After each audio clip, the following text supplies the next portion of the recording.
Extractables and Leachables study.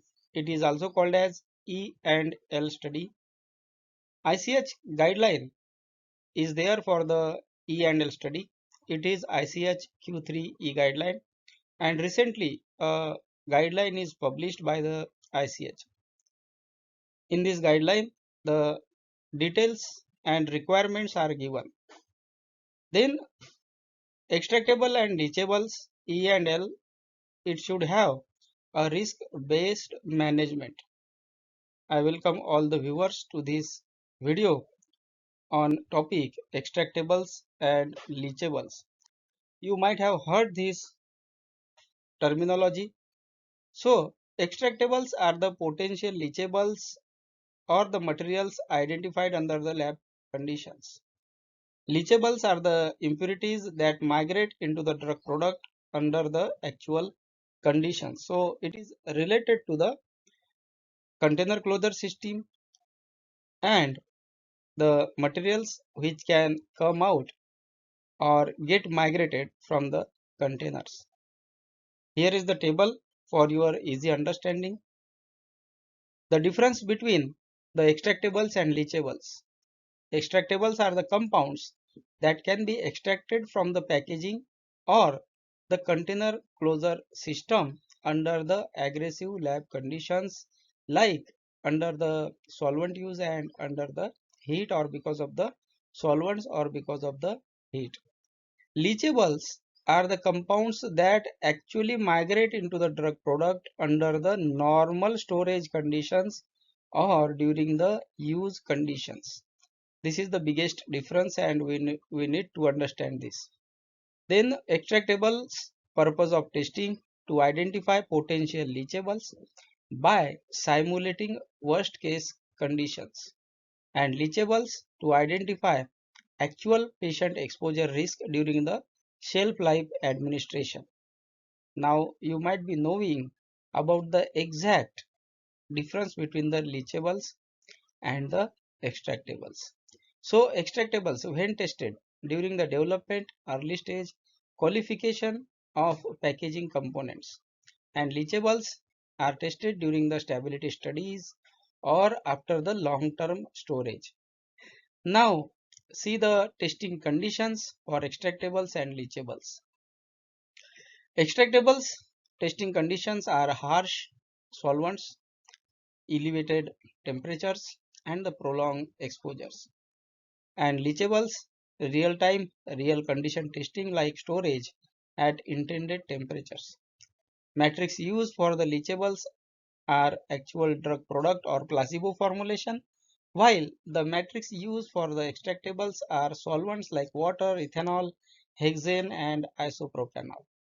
Regulatory intent for extractables are to predict and control future risk, and it guides the packaging selection and the packaging system design, container closure selection and the container closure design. And then for the leachables, it confirms patient safety use in regulatory submission for the approval. Extractables risk to the patient, potential risk is there. It is hypothetical and worst case scenario, but for the leachables it is actual and real world exposure to the impurities. We need to understand that the drug products should be free from the impurities, free from the contaminants, and the container and closure system should not increase the risk to the patient. And that's why the extractables and leachable studies are performed. Examples for the extractables are like plasticizers, antioxidants, stabilizers, residual monomers from the polymers, and leachables. These are the detected impurities like phthalates, phenols, or the degradation products. Analytical techniques for the extractables are GCMS, LCMS, ICP-MS, FTIR under the stress condition, and for leachables it is the same method but applied to the storage drug product samples. So one thing you can understand here from the table, from the differences, is that the extractables are studied to select the packaging system, and it is worst case condition, it is under the aggressive lab conditions, while leachables are tested in the real time studies, real time or normal storage conditions. The analytical techniques are similar. ICH guideline for the reference for extractables and leachables is ICH Q1E, and early focus in the extractable screening, and ICH Q1E evaluated more criticality during the safety and risk assessment. ICH guideline is the main guideline for the extractables and leachables, and it is my mistake, it is Q3E. It is not Q1, it is Q3E guideline for the extractables and leachables. So what is the scope of ICH guideline?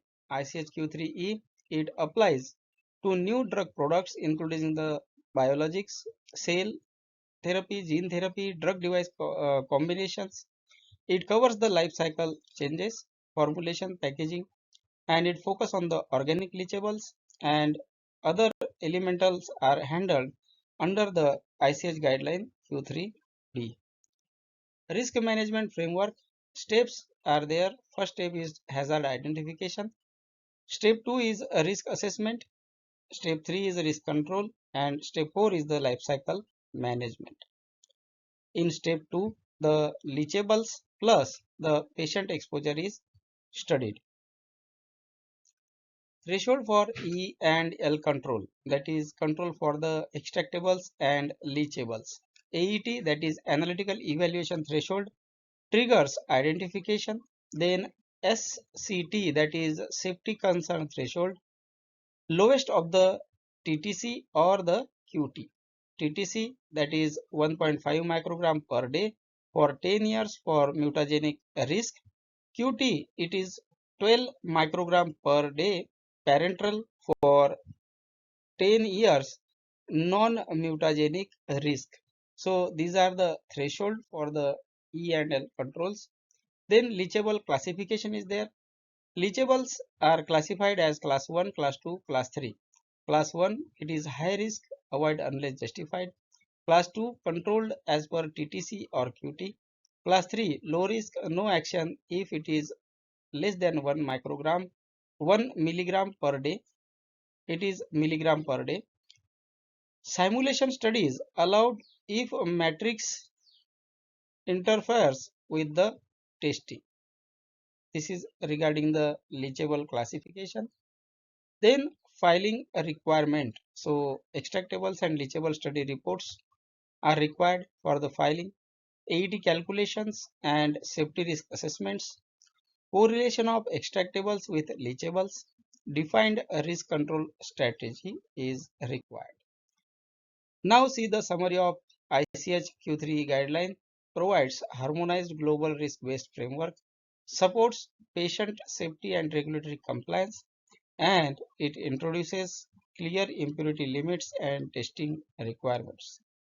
This is the guideline from ICH, that is Q3E guideline, and this guideline provides the risk assessment and the regulatory compliance requirements, and it introduces the impurity limits and the testing requirements. So I request you to go through this guideline to have complete understanding, and this video provides you the basic information and basic understanding for the E and L studies. I will make other videos on this topic for the detailed information. Thank you for watching the video.